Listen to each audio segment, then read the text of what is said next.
You know, so many crimes across the KC metro area go unsolved. And it's not because people don't know or they don't see what happened. It's because they won't speak up about what happened. Some view it as snitching. But no snitching also means no closure for loved ones and investigators. It's a story you've seen before. On the news, on your block, on a t-shirt. Maybe you even live by it. A movement that's moved this mother to tears. Has no snitching caused you harm?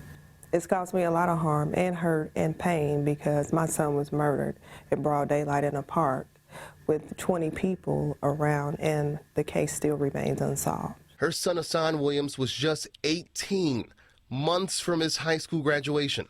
20 people? 20 people. Not one lead that has led to an arrest. Not one lead that's led to an arrest. I have represented those parents many times. I've stood by them in courtrooms. I've had to call them into my conference room here to tell them we can't file the case because we don't have witnesses that will come forward.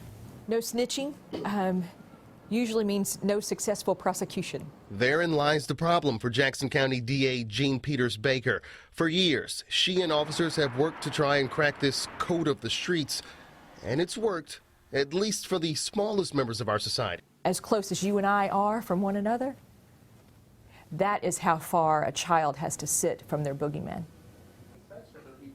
And they still are brave enough to come into a courtroom and tell a judge or a jury what happened to them.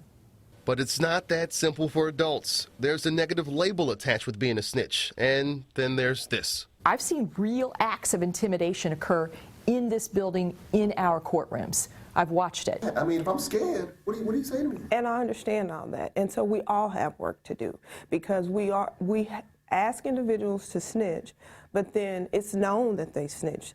This individual has to go back and live in the neighborhood with the same person, the same violent individual that they snitched on. So we all have work to do on both sides. Well, the DA's office has teamed up with the ad hoc group against crime. They provided funds to help witnesses who are fearful against retaliation. Jean Peters Baker also wants to work with lawmakers to strengthen the victims' rights statute, but that alone won't work. You heard her say it. You hear us say it. We can't stress it enough. She cannot prosecute a criminal unless someone comes forward with information.